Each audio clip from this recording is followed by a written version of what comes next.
You believe that Joe Biden is a freely and fairly elected president. Yes. And you believe there was a violent insurrection on January 6th. Yes. Doesn't it complicate your life, though, as a Republican when you have, the Fox ecosystem and others out there saying, well, there really wasn't an insurrection. It was a peaceful demonstration. Everybody has their interpretation and their spin. God bless Mark McKinnon. Some Republicans still cannot agree on what we all saw on January 6th. And that very public disagreement includes the biggest names in the party, like former Vice President Mike Pence and his former boss, Donald Trump. Over the weekend, Pence said Donald Trump was wrong about January 6th and that history would hold him accountable. Back with us tonight, David Plouffe, former Obama campaign manager and senior advisor to the president, and Mark McKinnon himself, who you just saw in that interview, former advisor to George W. Bush and John McCain, clearly from there, one of the co-hosts of The Circus. Mark, Mike Pence, this is the guy who vowed to fight the DOJ subpoena about January 6th. On what ground can he say history will show that Donald Trump is wrong?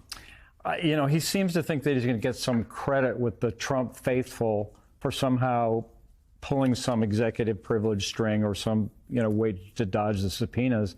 At the same time, he's out there trying to be the truth teller on January 6th, on the election, on Social Security and Medicare and the future of those entitlement programs, actually saying things that need to be said. But there's no truth lane in the Republican primary if you're running for president. I mean, nobody wants to hear that.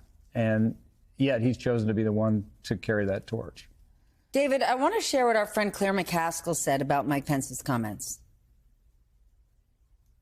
I don't think he's quite figured out that strength is not conveyed through waffling. And the fact that he picked the gridiron is an indictment of him because he knew there were no cameras there. So nobody can make an ad of him saying Trump was wrong. Here's the thing, David, that hardcore MAGA crowd, many of them were the ones chanting, hang Mike Pence on January 6th. And to Mark's point, if he actually wanted to take a different lane and go entitlement reform and small government, there is a faction of the party waiting for him with open arms. What lane is he trying to go for? Yeah, well, you have to pick your lane. I agree with Mark. I mean, I think it's a very small lane, but right now he's in no lane. So I think there's very limited upside for him to be the truth teller, but he ought to try and get some upside, rather than basically antagonizing everybody. The people who'd like him to speak more forcefully and publicly about January 6th. And by the way, he was one of the few people in that orbit willing to stand by the Constitution. That's not going to get him the Republican nomination. But this, hiding behind closed doors and sort of whispering these things is not going to appeal. By the way, particularly in states, in the presidential primary where independents can participate, where people can cross party lines, maybe there's a bigger lane there. Again, I don't think enough to win, but I'm puzzled by this. And maybe it's because he's conflicted, quite frankly. And maybe we're all watching that very painful process play out. But it makes no sense politically not to figure out how am I going to maximize, though limited it may be, upside to this. I think his team's got to figure out a way pretty quickly to right size that. By the way, it's entitlements now. It's January 6th. It's the election. He and Trump. And by the way, Pence now has a different position on Ukraine than Trump and DeSantis, very worryingly, that the two Republican frontrunners basically want to run away from Zelensky in Ukraine and into Putin's arms. Not surprising from Trump, perhaps. Very disappointed that DeSantis said that, I think, just today. Here's what's puzzling to me. What Donald Trump said just today about Mitch McConnell.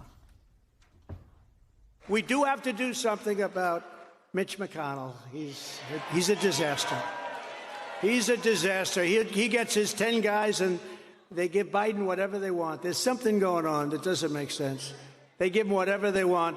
He gets his 10, 12 guys and they vote in order to give the passage because you need the 60 votes usually, and they vote and they give him what he wants. I just cannot understand. Nobody can understand it. We got to get him the hell out. He's a problem, big problem. In the meantime, I hope he's feeling well, but he's a big problem. Okay, that is obviously not true. Mitch McConnell spent 8 Obama years doing one thing, blocking him. But where do you think Mitch McConnell's head is at right now? Does he really want to stay in this game? He's not going to be Senate Majority Leader for the foreseeable future. He's taken a beat down from all sorts of the party, including Donald Trump. Any chance he says, you know what? I'm going to bow out. I don't need to finish this term out, and I can make a lot more damage running dark money. I don't think so, because I think at the end of the day, he sees himself as somewhat of a bulwark against the complete meltdown of the party. I mean, I mean, he's one of the few, but he's got a position of power, and I think that he wants to exert that influence as he has over the years. And I think that there are a lot of people around him urging him to stay on and to seek the leadership again in 2024. So. I think he's mission driven, as contrary as that may seem to you. I think that he feels like he's one of the last pillars of whatever virtue may be left in the Republican Party. Yeah, I'm not arguing it. I don't necessarily. I think there's a lot of people who don't stand by that mission, but it's clear he's got a game plan. I think that's why he's there, and I think that's why he's sticking around.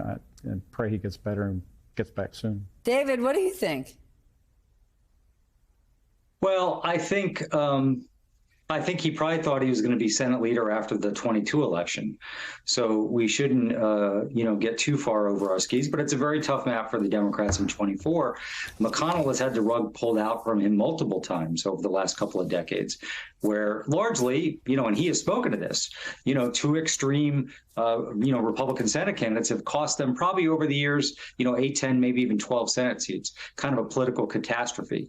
So, but he looks at the Senate map, and I'm sure he believes that they have a good shot to retake the Senate, even though I think, the Democrats are probably right now seen to have a good chance to potentially win back the House. So you could see both of those chambers flips potentially. So I agree with Mark. I think he thinks he's playing a very important role, standing up to, which is a large part of the Republican Party now, that I think would be fine, turning America into an autocracy. And he also thinks perhaps he can gain the majority leader's chair back after the next election. So I don't see him going anywhere. Listen, Trump's insulted him maybe more than anybody else in the country, which is saying something. That's a big target list.